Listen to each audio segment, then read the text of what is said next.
How's it been? It's okay. It's not too bad. I was excited to watch Shadow and Bone trailer today. Yeah, this is like we're already recording, but the like exciting news is Eli and I. Well, Eli, you got me into this book. Yep.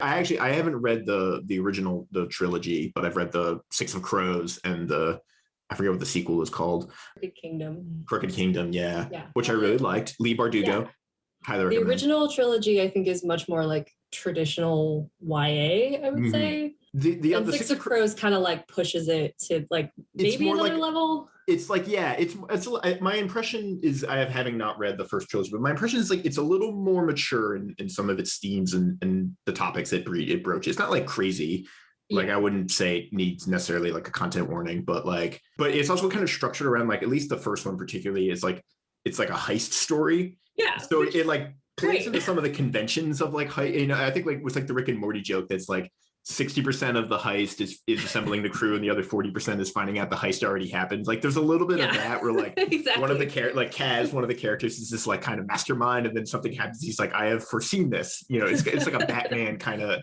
Yeah. thing. And the second book kind of gets away from that a little bit, but it's like it's a fun read. I really liked it. Oh yeah, it's super enjoyable, and so I'm excited to sort of see is a filmish version of it, because it's like it looks like they're kind of combining both series a little bit. Is that the idea? Yeah, so this is what I have heard because I am obsessed and I did go read all about it. Okay.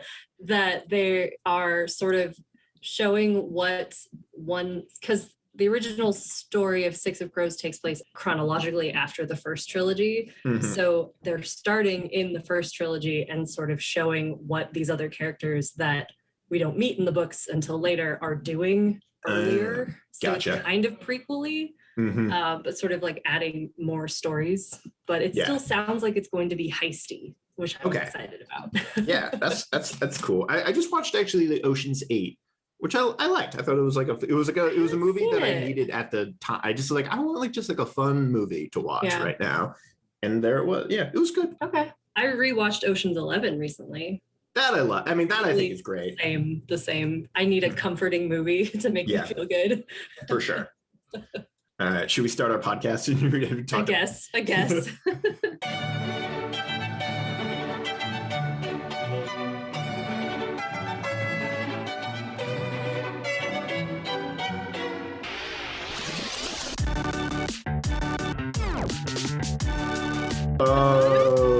This movie made me go down various rabbit holes. I have an entire book pulled up that I'm going to talk about. I've only read like the intro and like half of the first chapter, but I am like reading. And I wish I had found this earlier because there are so many aspects to this movie that I really want to get into. Yes, so many. This was I'm actually like the more I think like while I was watching it, I was sort of. I was enjoying it more than I think other ones, but it has, I've caught myself looking at my phone a couple of times, but I'm thinking about this movie after the fact is like getting me more excited. Like the more I think about this movie, like, the more excited I get. I'm kind of like working myself up into this whole like little, and you can see like, so Eli and I have usually like right before we record, I kind of make a Google Doc to kind of write down some notes. And sometimes the Google Doc is like a page with like 5 bullet points. Mostly we use it for the links we use for all our recording stuff. So sometimes it's like 5 bullet points. And sometimes like today it's 4 pages of basically just like wall to wall text. Yeah, I have like so many tabs open of like different things that I just looked up. Mm-hmm. I have like the Wikipedia for like the film, McCarthyism. Yep. And, the Third Servile War. I was like brushing back up on that. Okay, let's introduce the show again. Now that we're like 5 minutes in, do you want to do it or is it my turn? I did it last time, so I think it's your turn. Okay, sweet. Hello, and welcome to Movies We Dig, the podcast about film, antiquity, and everything in between. I am Spartacus. No, I'm Colin McCormick. And I am also Spartacus. Yeah. But I am Elijah Fleming. Excellent. Today we are all Spartacus. We are Spartacus. Well, and as you can tell, we're talking about Spartacus, the 1960 historical drama directed by Stanley Kubrick, written by Dalton Trumbo, and starring and produced by Kirk Douglas.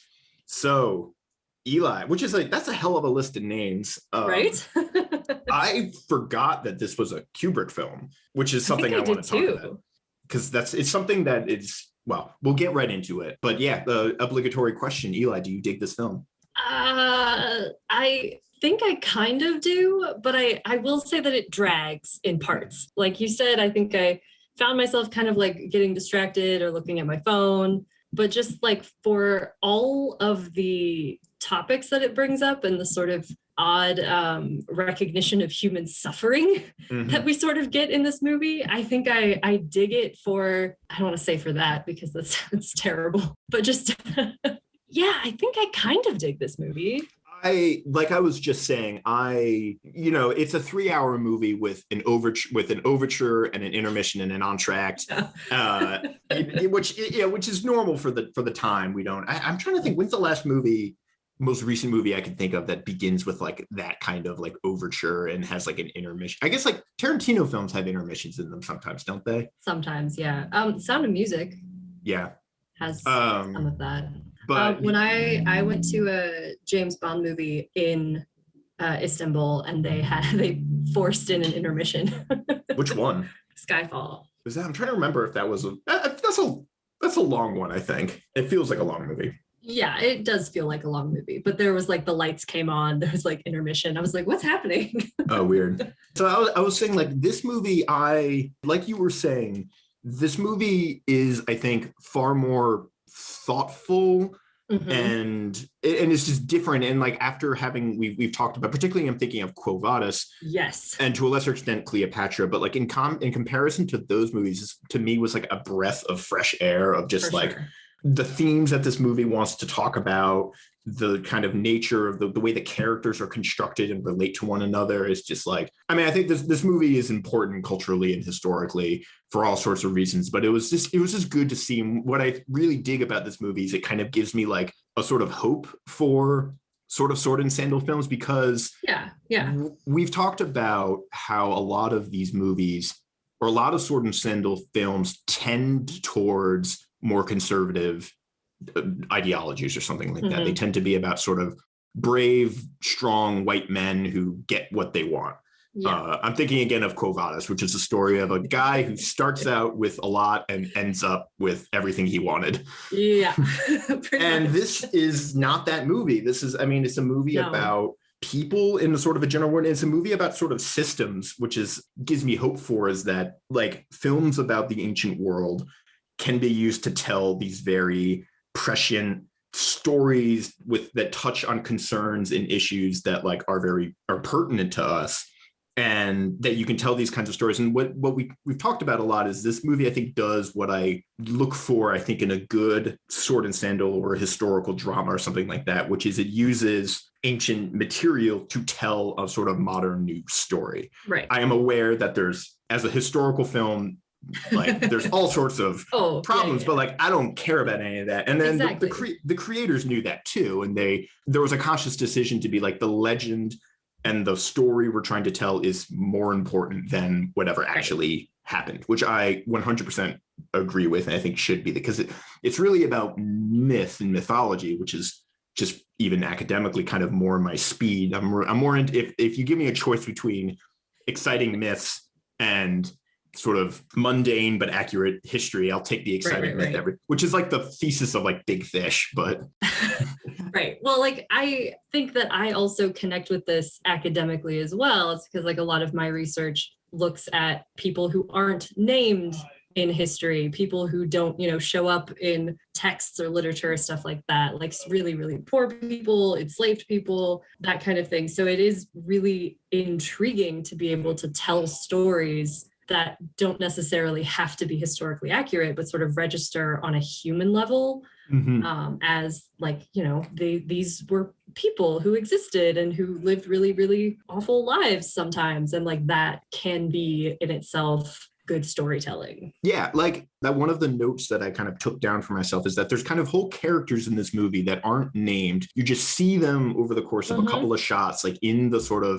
not even the army, but the whole revolution movie. You see like there's like an old couple and a young couple and children. And then you see them at the very end when they're dead. And we never know what their names are, what their deal is. But this movie is like aware. And this movie is really more aware of just regular human beings that make up these sort of larger groups. And Spartacus is like, it's not just all Spartacus doing himself. He's part of a larger social collective movement, which is I really like, because just stories in general. I was listening to another podcast that was talking about this. Like movies in general tend to privilege or prioritize sort of individualist narratives, partially just because of the format. Like we need a character and a protagonist to follow. So it's harder, it's like, is it possible to tell like a Marxist collectivist kind of movie, where it's all about the greater sort of social societal movement.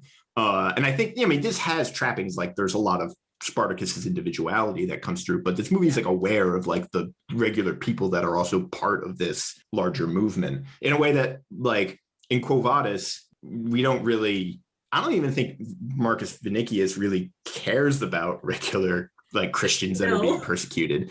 Like, as far as I can tell, he is only invested in the persecutions because of he's in love with a Christian, and had Lygia been someone else, he would have been like, I don't know, like exactly. And same with Cleopatra, where the sort of welfare of Egypt, the country, is basically directly equated to the welfare of Liz Taylor. Right. Or, if Cleopatra is good, Egypt is good, and vice versa. Like she is the state, she is the whole thing. Like we don't really, we never really see like what the Egyptians are up to, or like how they feel about, say, Roman occupation. No, or even like on the opposite side, like, people starving in Rome when they can't get grain from Egypt at some point. So there are huge effects that come out of all of these big political shiny things that don't get put into the big shiny processions and movies. I was really surprised about seeing all of those like dead bodies and the sort of again recognition of real human suffering because of wider political things. So this movie, we haven't quite danced around it, but this movie is about, and its source material is about, the sort of oppressive systems, foremost among them being slavery, and sort of the inherent evil of an institution like slavery and how it crushes and grinds people down. And I guess, should we talk about, like, the first thing to talk about is just because we've said, again, I'm like a broken record, movies about the ancient world usually have more to say about the time they were made in rather than the time they're sort of set in. This movie knows that's the case, as did its creators. But we can talk about the context of, you were mentioning you have all these articles pulled up on like McCarthyism and the Hollywood 10 and blacklisting. But to set the scene a little bit, in the context before this movie was written in Hollywood in the late 40s and 50s, one of the worst things that you could be, at least in the public eye, was a communist or a communist sympathizer.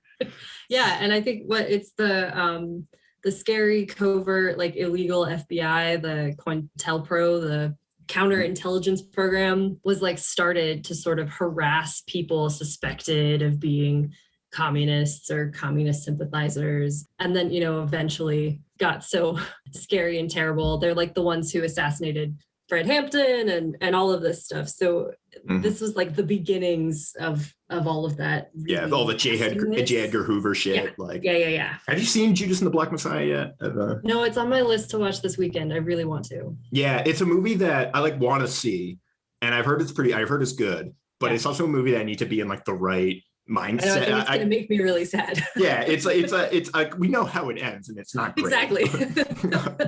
So I need to like be in the right sort of mindset to process that kind of. But yeah, so probably one of this movie's claim to fame is that this movie effectively ended blacklisting, like the process of accusing or condemning people in Hollywood of being communists or communist sympathizers, they would lose their jobs and lose their welfare. It led to these people, getting harassed, threatened. Some even took their own lives. Like it was this, it pushed by conservative sort of right-wing columnists like Hedda Hopper, or the House Un-American. Yeah. What is it called? The Un-American. Oh crap! I also had that tab up at some point. Yeah. It's killing me.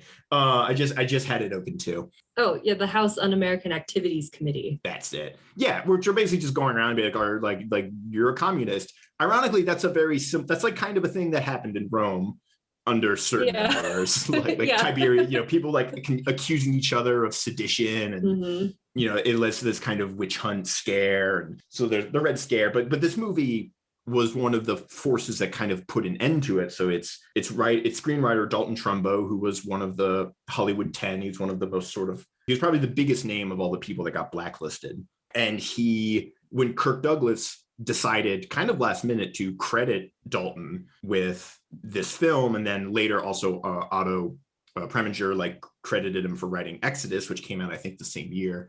And then there was protests over this movie. This movie is sort of politically charged, but then it sort of ended the blacklist. Dalton could begin to take credit for work he had done while he was blacklisted. Like he wrote the screenplay for The Brave One and for Roman Holiday, both of which won Academy Awards. Yeah. I just watched Trumbo. I finished it not an hour ago. So I'm all Nice. up on this.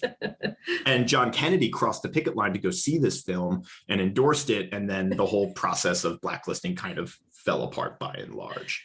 Which I think is so funny is you just need some guy to go say, yeah, this was good. Yeah, John Kennedy was like, it's a fine picture. It's like, great, thanks. But this movie has undercurrents of that kind of left-wing Marxist ideology. And the novel it's based on by Howard Fast was written in response to the author being imprisoned for his affiliation with the Communist Party. And it touches on these sort of it's the plight of sort of oppressed proletariat classes. I had a quote from the author: "A time would come when Rome would be torn down, not by the slaves alone, but by slaves and serfs and peasants and by free barbarians who joined them. And so long as men labored and other men took and used the fruit of those who labored, the name of Spartacus would be remembered, whispered sometimes, and shouted loud and clear at other times." So the author really envisioned, as that quote kind of implies, Spartacus as this kind of left-wing Marxist hero for the people. As this movie does, it was neutered a little bit. Mm-hmm. I was reading up that the studio was sort of eyeing this movie very, very closely for a lot of reasons. It was an incredibly expensive movie. Yeah. Insane. 8,000 extras. Yeah, and the whole Spanish army was in this movie. Yeah, outside of Madrid, they had towers to direct them or something. Mm-hmm. Yeah, so it's also there's a lot of you could talk about this movie as a sort of piece of American film history, as sort of in response to the Red Scare and McCarthyism, just the incorporation of left-wing politics. We can also talk about this film as a Kubrick film. Yeah, which is sort of a different lens for me. Yeah. I think I haven't thought about it in that way. So we were going here's to put on our critical lens theorist hats. We've begun sort of our Marxist interpretation of the film. How this movie is really about people and systems and resisting oppression of the working classes or the enslaved classes. But then auteur theory, this is also a Kubrick film, and this is one of when I was watching it, I was I forgot that it was a Stanley Kubrick film. I'm not super well versed in Kubrick's whole filmography. I haven't seen them all. I know I'm not. Yeah, mostly I really like Full Metal Jacket and The Shining are kind of the big ones. Clockwork, everyone loves that. But this one doesn't feel like a Kubrick film, and actually Kubrick himself has sort of denounced this film. And mostly it's because of his sort of lack of control. There were a lot of there was the Trumbo insert. There was Kirk Douglas had a particular kind of idea of what he wanted. He wanted more of the love story kind of stuff. The reason Kirk Douglas wanted to do this movie, as so he claims in his autobiography, is because he was passed up for the part of Ben-Hur. I heard this. And so he found a similar story about another guy who sort of takes on Rome, and he's and then brings in Trumbo. And then they part revenge film. Yeah, exactly.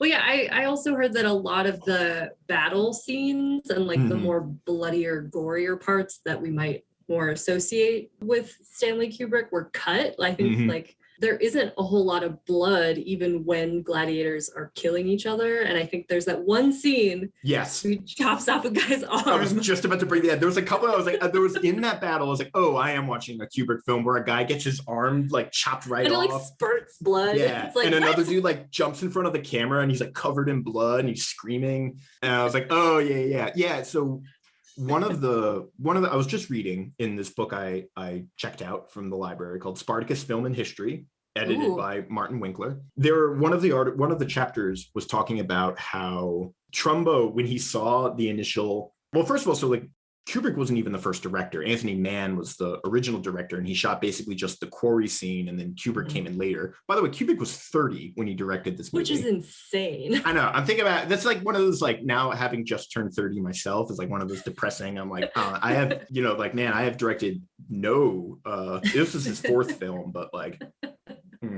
Directed no Oscar-worthy films yet in your life, Colin? No, not yet. No, I have not produced, I have not directed Spartacus. I have not directed a film that ended McCarthyism in Hollywood.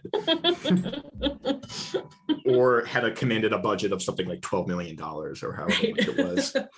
But I read that like one of the reasons that Mann was fired or kicked out or left was that he and Kirk Douglas were like too argumentative and they like could not agree on anything. But that it wasn't that much better with Stanley Kubrick there. Like they were apparently aggressive. Kubrick like butted heads with everyone over this. And like he says, like this is part of this movie feels like the least Kubrick film, partially because he had sort of the least control over it. There's like, in addition to like the gore, there's some Kubrick-y, like Kubrick is sort of famous for being like incredibly particular and precise and really like almost OCD controlling over parts of his films. Like in the scene at the end where they have all of the bodies laid out, like all of those extras were numbered and they had to get into a particular place. And he like laid them out in a very specific setup, which is why it looks like a Renaissance painting. But yeah, it does. It really does. But like that kind of thing, or like you mentioned, like when he directed the battle scene with 8,000 extras, he's like in this tower, like commanding them. We're like waving our hands around with like flags.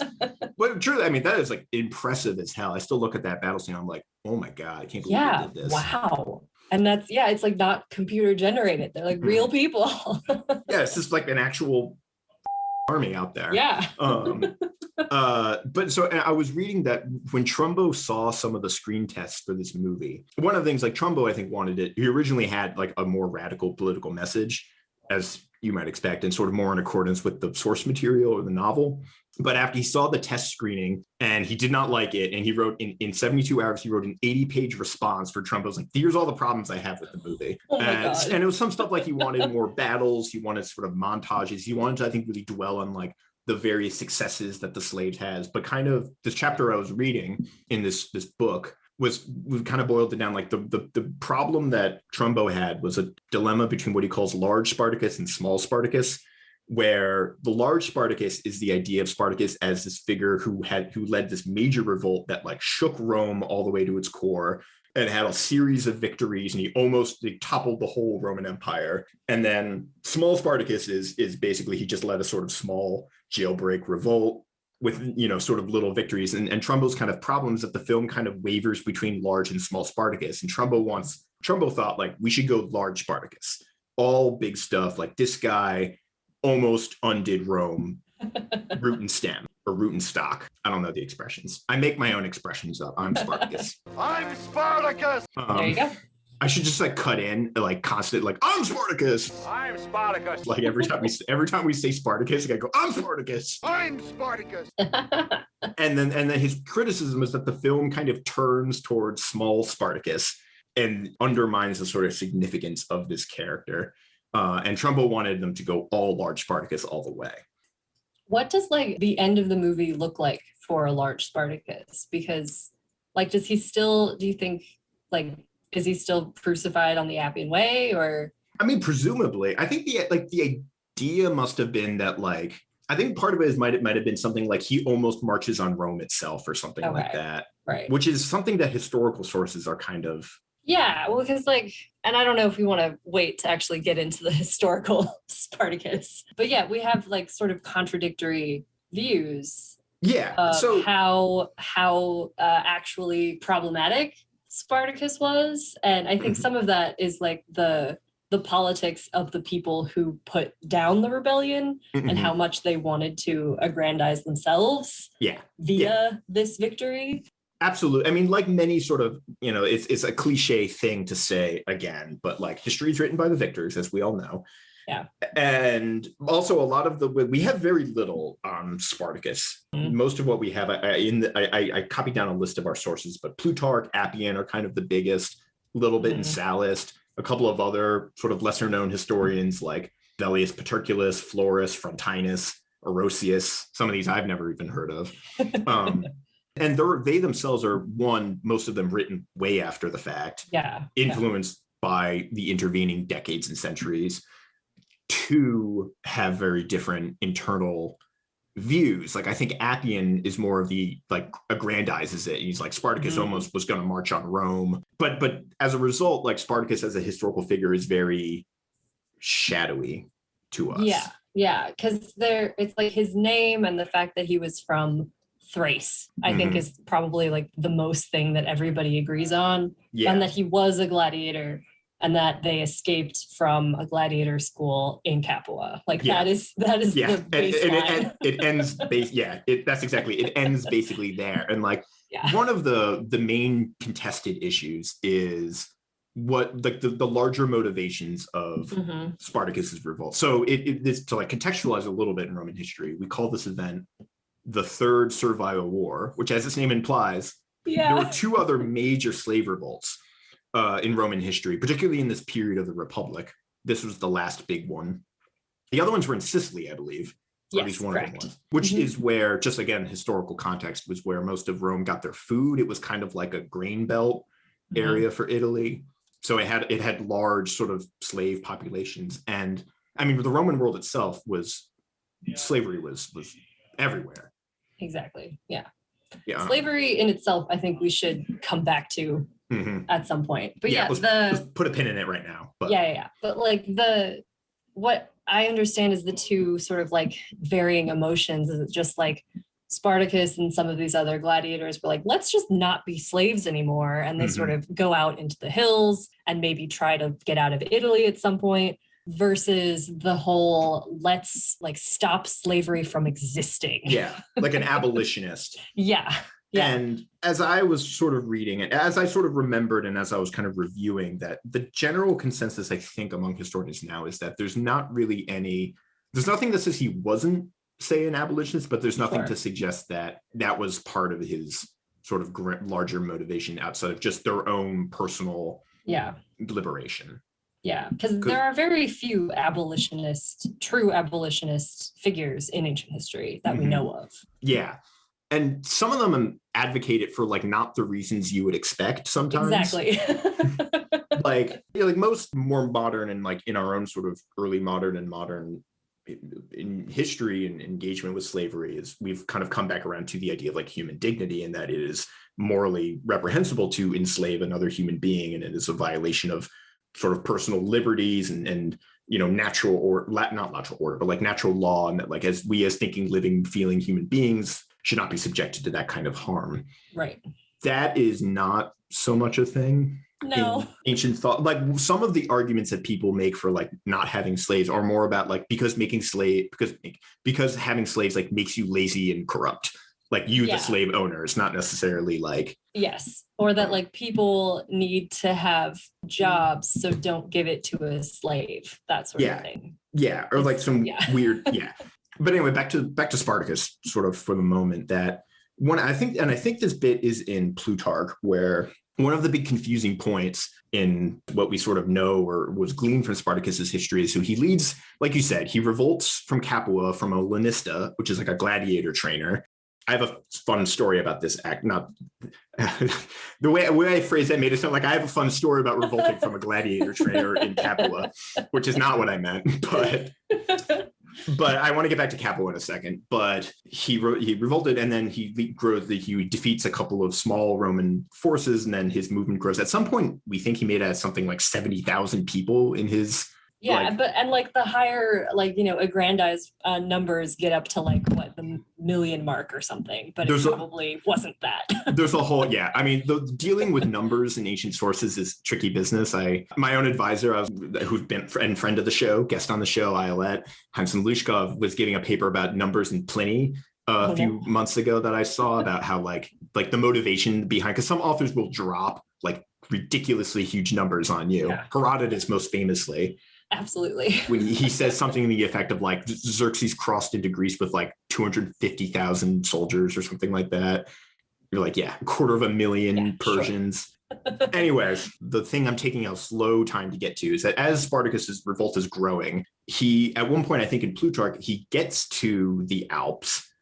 And presumably that's like, once you got to the Alps, like that was it. He was at Freedom's Gate. They could have just pieced out, and they turn around and go back into Italy and continue there, which is kind of like, whoa, what was going on there? Was it, did they want to, maybe they had a good thing going, they wanted to keep the train rolling, or was there different, and there seemed to be maybe different sort of factions within the movement. Like Spartacus is the name that survives. I'm Spartacus. But he didn't necessarily exert like direct control over the whole rebellion. Like Crassus is another name that gets thrown around a lot. Yeah, because I think there are a couple names that do get thrown out with Spartacus. It's just like the people who escaped from Capua.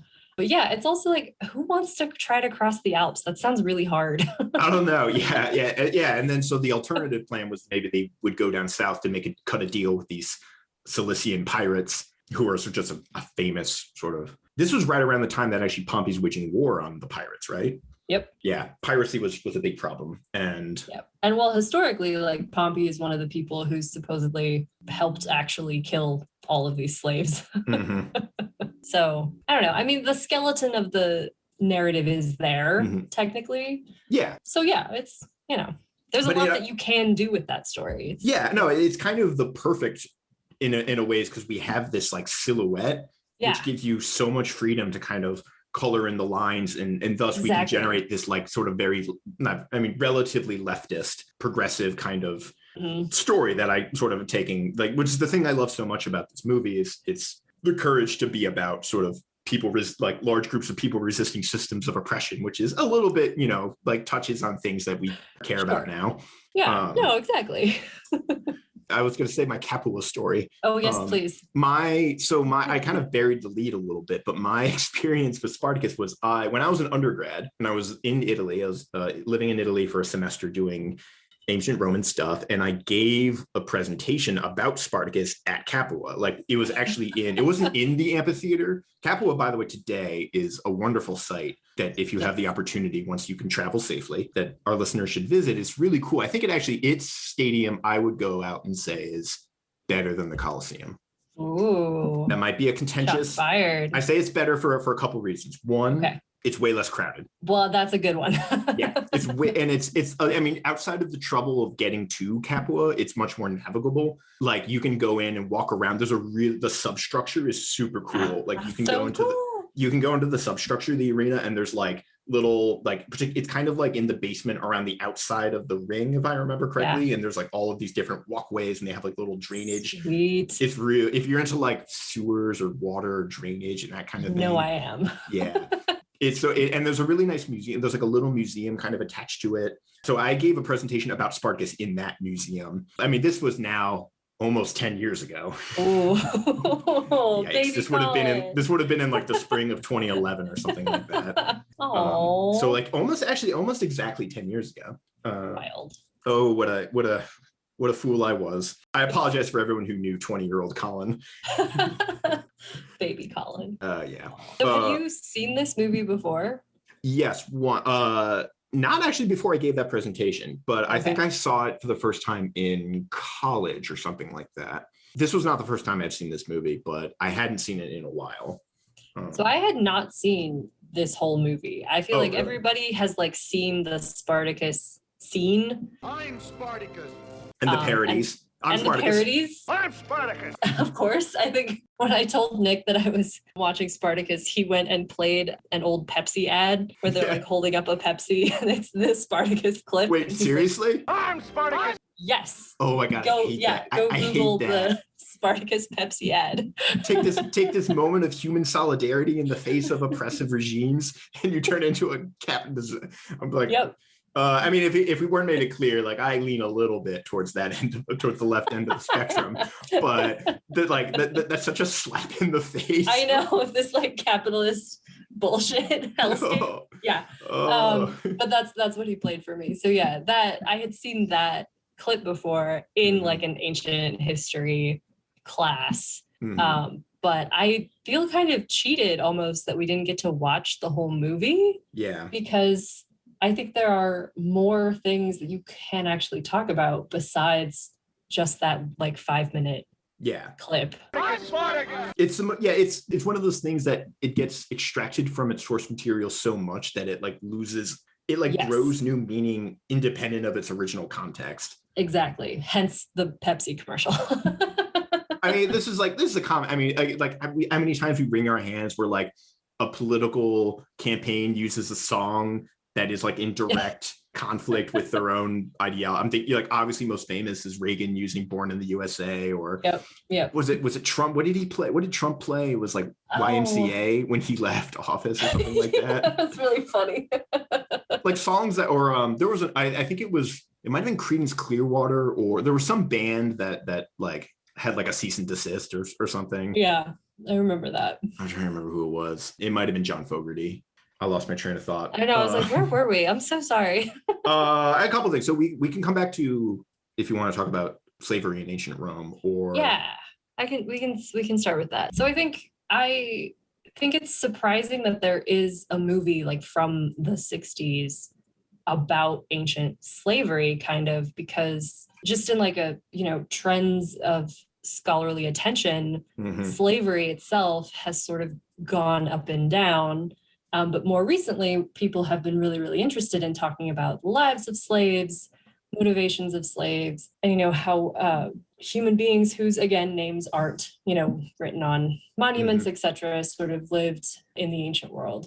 And I think back in the 1960s, this was not necessarily the biggest topic, nor the thing that we like really even knew that much about. A lot of archaeology in the past, 70 years has done quite a lot to illuminate the lives of enslaved individuals. And so for a while, I think we as like a scholarly bubble or whatever, have said that like, ancient slavery wasn't that bad.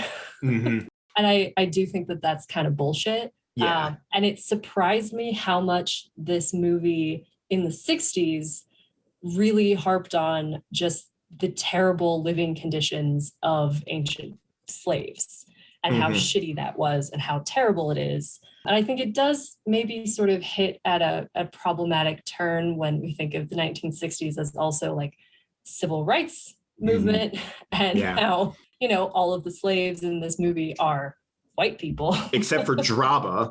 Except for one guy who dies. Yeah, and absolutely. I was thinking about that, like the one person of color enslaved individual in this movie dies, and like granted that does kind of almost kicks off. It's a good scene. I mean, I think it's a very like sort of poignant scene, but it's powerful for sure. But yeah, like actually one of my favorite scenes right before that, just talking about how this movie's like to say like kind of blanket statement, like I think you're right. I think that we as like the scholarly consensus is walking back, because there was a tendency to read slavery sort of in contrast to early modern and American slavery, and it is a sort of a slightly different institution in the way it operated, but it is no less sort of horrific and oppressive and bad. And like, that's kind of. Well, I think like a lot of the whole ancient slavery apologists, we sort of want to, glorify Rome and Romans, and sort of it can be problematic to do that if these people are also horrifically enslaving other people and treating other human beings and other white people, I guess, as inhuman. So that my favorite scene I was about to say, where one of my favorite scenes is pretty early on, where he's in the gladiator barracks. And they bring out the woman, they bring out Varinia. And at first he's like kind of, it's almost like the way Vinicius is in Quo Vadis, where he's like kind of aggressive and he's sort of like leering and touching her. And then Batiatus and Marcellus are like kind of watching and laughing at him from above. And then Kirk Douglas has this moment where he goes like, "I am not an animal." Like, he has a statement of human dignity. And then Varinia says, "Neither am I." And then you can see, that's like my favorite scene, because you can see it click in his head. He's like, holy shit. Like there's a moment of like self-reflection and realization of like his own sort of perpetuating, which is also why I really like the character, or I don't like the character. I like the idea of the character of Marcellus as the figure who formerly is a former oppressed individual, but once he's sort of free of it, continues the system on, and when Marcellus, the gladiator trainer, is free, he just goes and perpetuates and trains more gladiators. And he's, he participates in the system that he reminds me kind of like Sam Jackson's character in Django, like very similar idea. And but they have to make like a conscious decision later to sort of break that system, right? So he's like, oh, you're watching the Romans fight each other, and Spartacus is like, I don't want to watch two people fight to the death, even if they are Romans. And it's like they're consciously unthinking that. Yeah, exactly, because they were the sort of originally when they first sort of break out, they were just going to turn it right back around. Exactly. And then the whole, I mean, again, this is my ideology sort of leaking through, but like that's just reversing the flow doesn't change. Like the system of power that enables this kind of treatment is still in place and is just going to shift or whatever. I think is also very reflective of actual ancient slavery, in which like freed people owned slaves. And we know this about the ancient world. We know that people who were once enslaved did then turn around and own slaves. Yeah. It was that, I think, ingrained into social culture, that's how that functioned. And I don't think that we can be apologists about that. I think we have to talk about it. Well said. And I mean, just general like other notes, and like what I love so much about this movement in this movie is like they have that kind of, they carry through that solidarity to the end when in the famous I Am Spartacus scene where they, Antoninus and the other guys kind of all rally behind and very powerful. Because like that's what I think another thing I like about this movie is that whereas in say like Quo Vadis, Marcus Vinicius basically just wins. It's the sort of it's a fantasy of a guy who has everything and he just never has to lose, which a lot of movies are. It's like yes, they just keep on winning. Apparently, one of I think it was Kubrick's criticisms of Spartacus is actually that Spartacus himself doesn't have enough quirks or flaws. Like he's like a little bit too straight laced. He can't read. He cannot read. Yeah.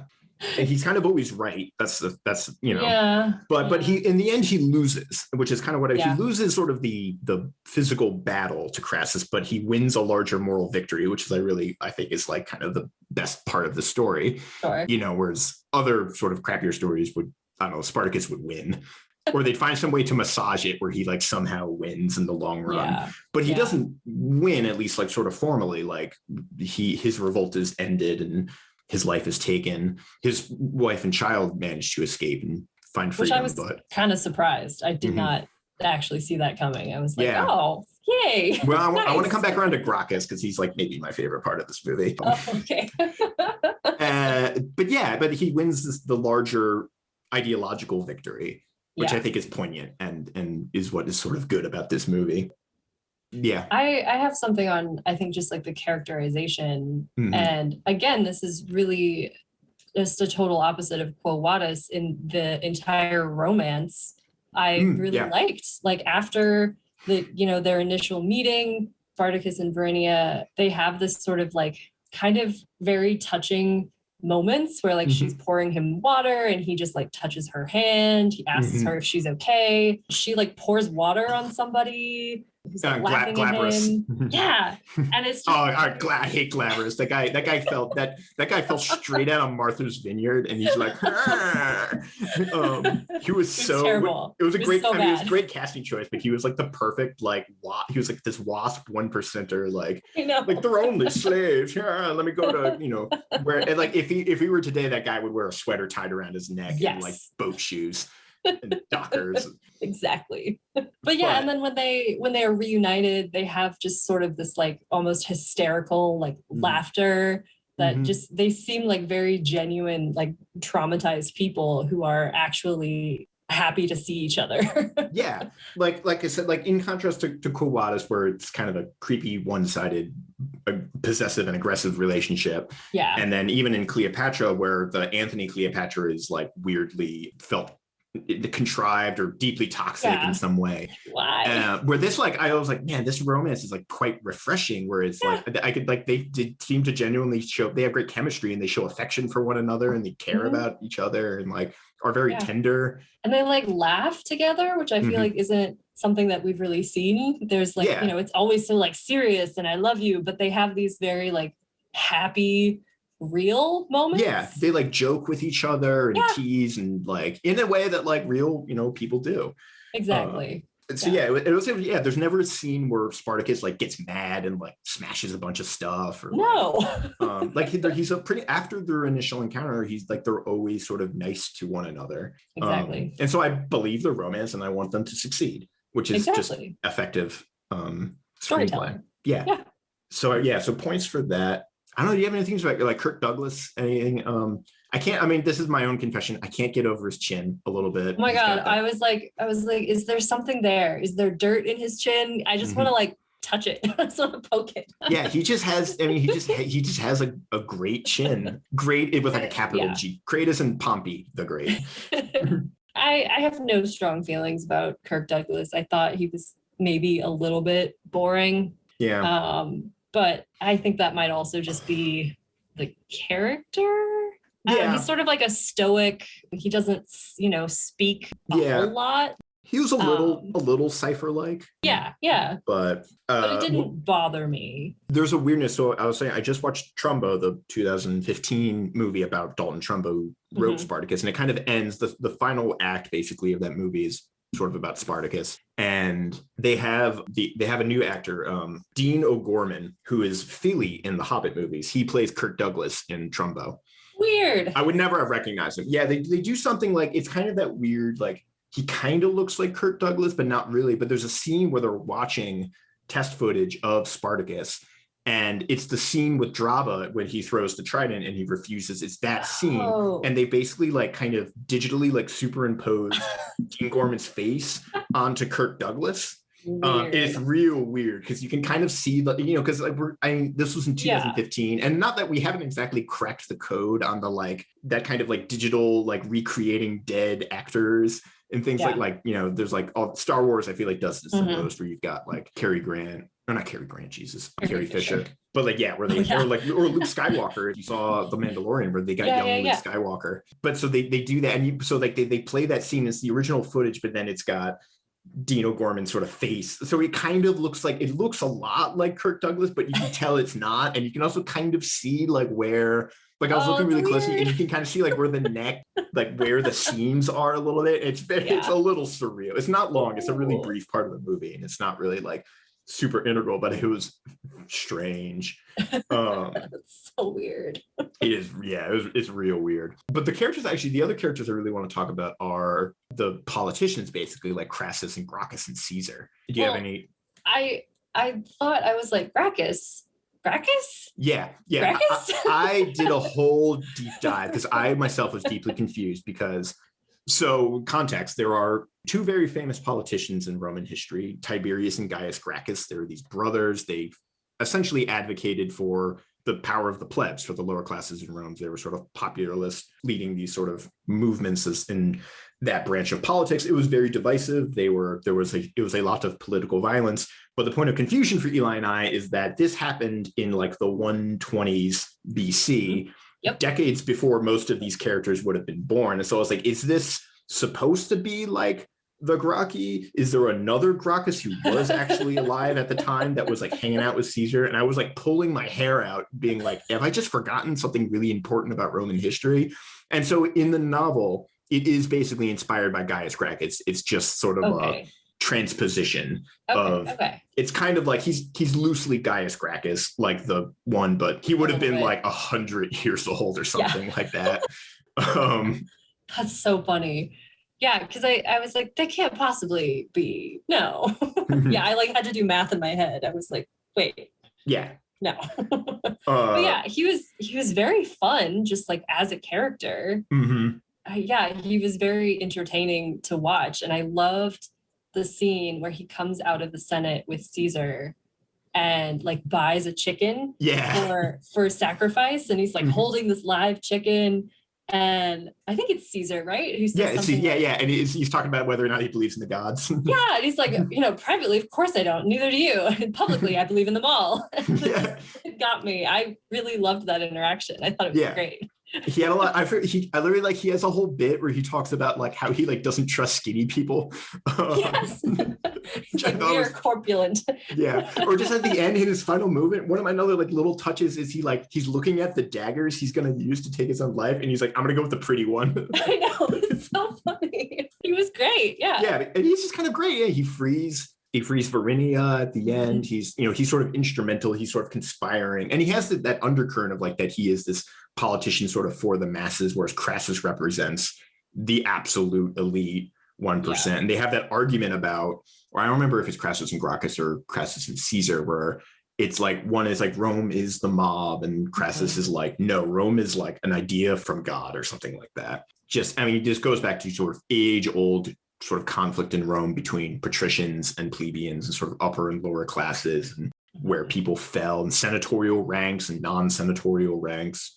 Yeah, I just like, and so Gracchus was sort of there. I mean, he's there with Caesar, and I have two thoughts about Caesar, which is one, he's too sexy. He almost looked like oddly pretty. He was like, I was thinking like he reminds me of like he's like the version 1 of like Henry Cavill or something like that. Like there's that scene where that too. When he's in the bath, Henry Cavill looking mother. He looks like when he's in the bathhouse and he comes out, I was like, man, Caesar's cut. In a way that like is unusual. Like he just seemed weirdly buff. He's like a Ken doll. He's like, yeah. So my first thought is probably the sexiest version of Caesar we have yet to see.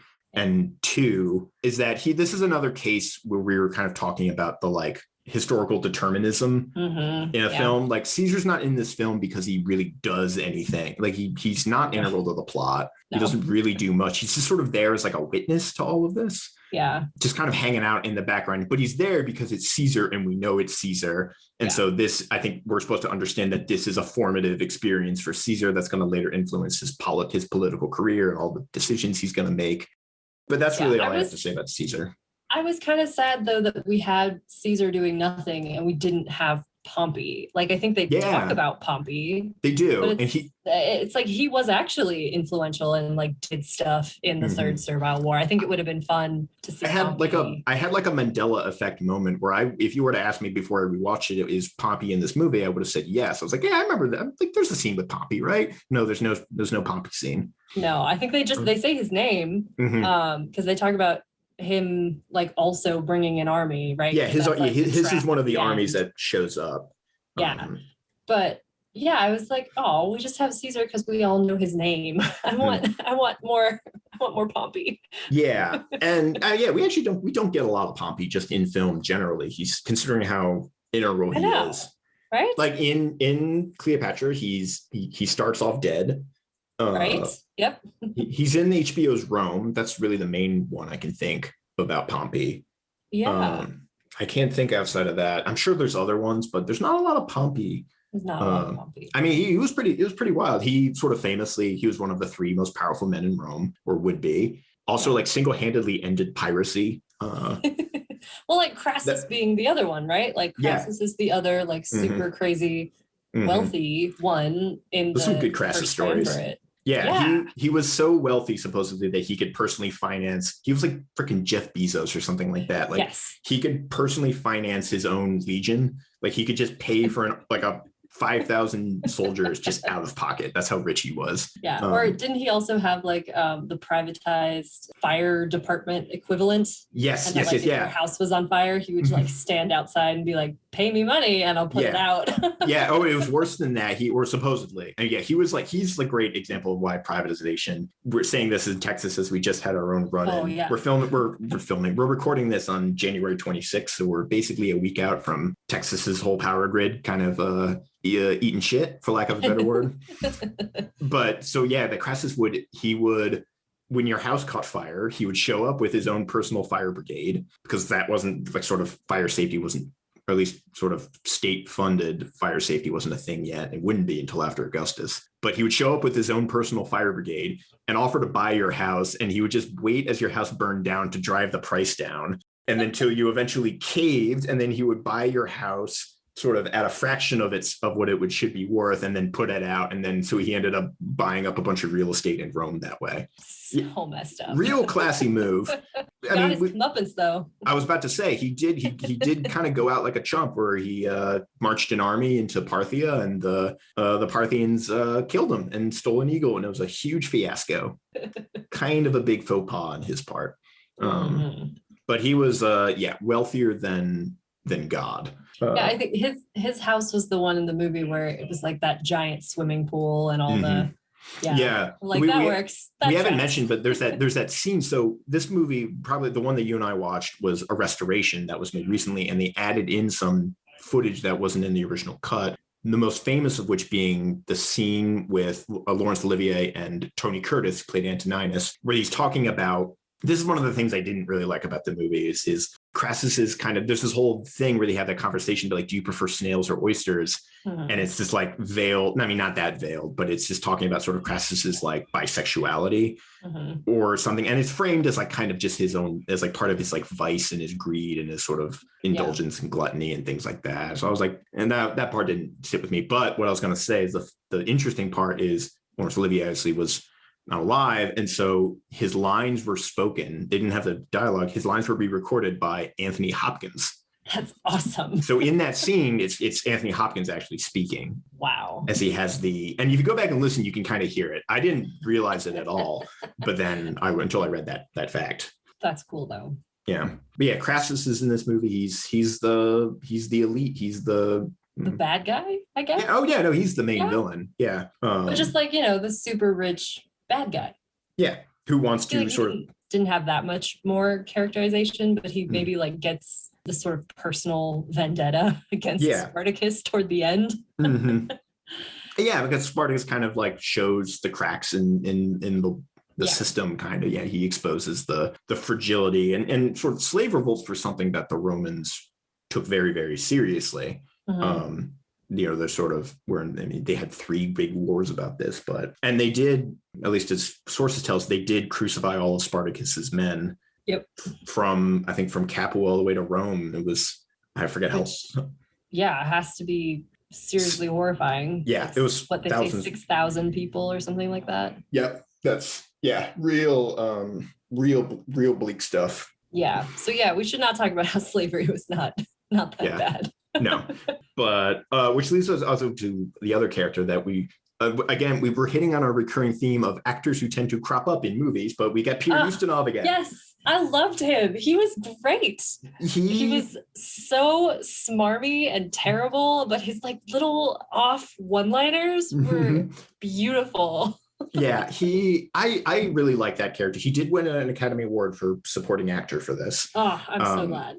And because I think this character I think this is just testimony that he's a really good actor, but in the hands of someone sort of less competent actor, that character would have been really one note. He would have just been this like kind of whiny, crappy, but like he has this like sense of there's like a humor to him that like makes, even though he kind of sucks, but you really enjoy seeing him. He's really like, he's just delightful kind of in this like perverse way. And all of his conversations with Gracchus are really wonderful. And you can kind of see he kind of comes around, and Gracchus sort of like, he like gets a shred of dignity by the end, because he rescues Verinia and leads her to freedom. Yeah.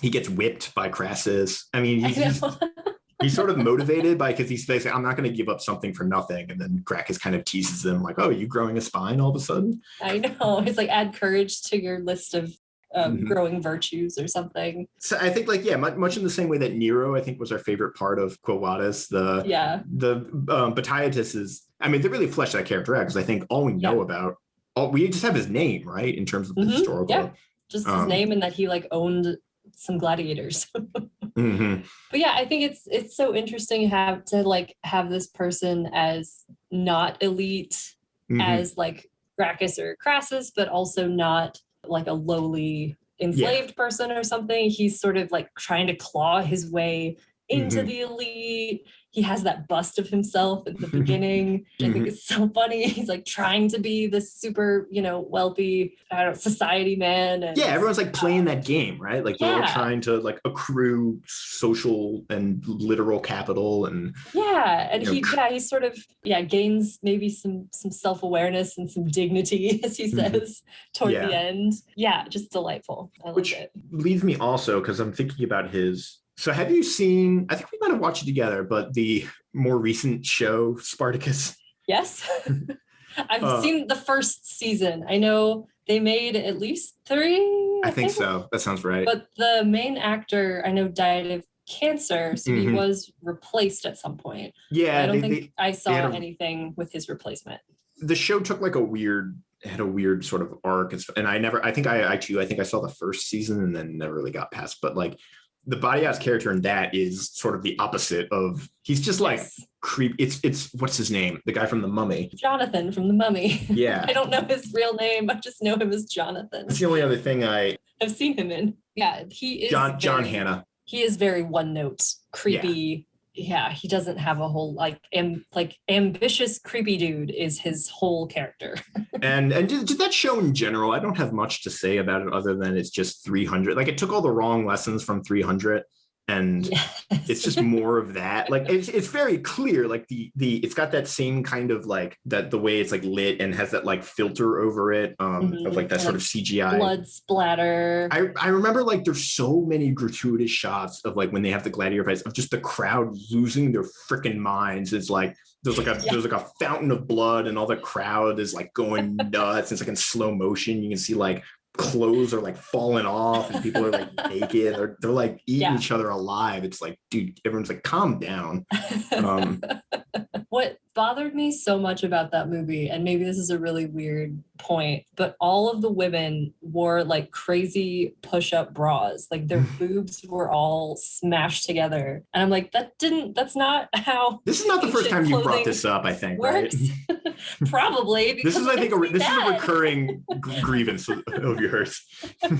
Like, why are your boobs doing that? That's not how ancient clothing works. Which something that I appreciated about HBO's Rome is that women looked normal. The women don't look normal in Spartacus. Yeah, it's all dialed. I mean, that's the aesthetic is that sort of dialed up to 1,011. Yeah.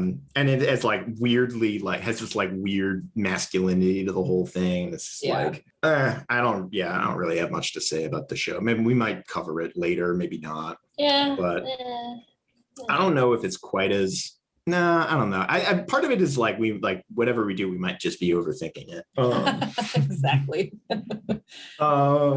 We're at about it. We're a little over an hour, but any other? I'm trying to think if I had something else.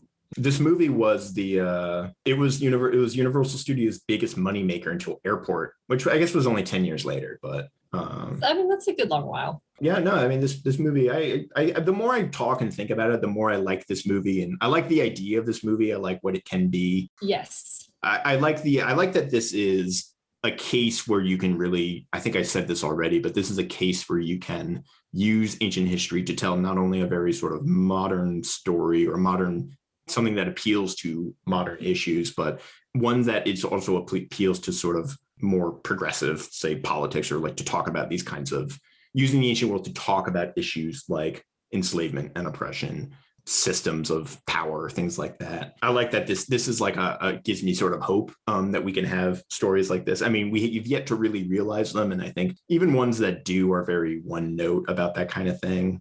Mm-hmm. But like it can be done. Yeah, it can be done. It's a nice way to end. Yeah. Which is why I like, that's my, I like this movie because it shows it's as brilliant and very like sort of optimistic could be. Yeah. And I'm still waiting for my sort of Marxist hero. Yeah. I mean, this is my own, like, I may have said this before, but like, I don't know, to me, like, I think like people sort of joke like what radicalized you, and for me it was like learning about Roman history like definitely like pushed my politics further left, because it's just like so many repeated institutions of like just like there's so many points of Roman history that would sort of blithely summarize as the plebs being like, could we have more, and the patricians being like, no. When all they really so true. Yeah. or just like, the upper classes, like had they, so many problems could have just been avoided had people been less greedy or, less attached to their power, or just, just if the patricians had just yielded just a little bit of money and power and political sway, like even a fraction, things where they could have avoided a lot of grievance. But yeah, or just like real human suffering, like we have, the ability to alleviate real human suffering, and it's like, why don't we do it? Because greed. Yeah. So that's we'll end on that. We'll with federalize it, regulate. I don't care if we lose listeners. We only have like 60 anyways. I count. I check frequently. Nah, it's not sad. It is. No, sad. I'm saying we have 60. I'm so happy. We have actually we have a total. We have over 300 listens. Awesome. Closer to closing in on 400. Good for us.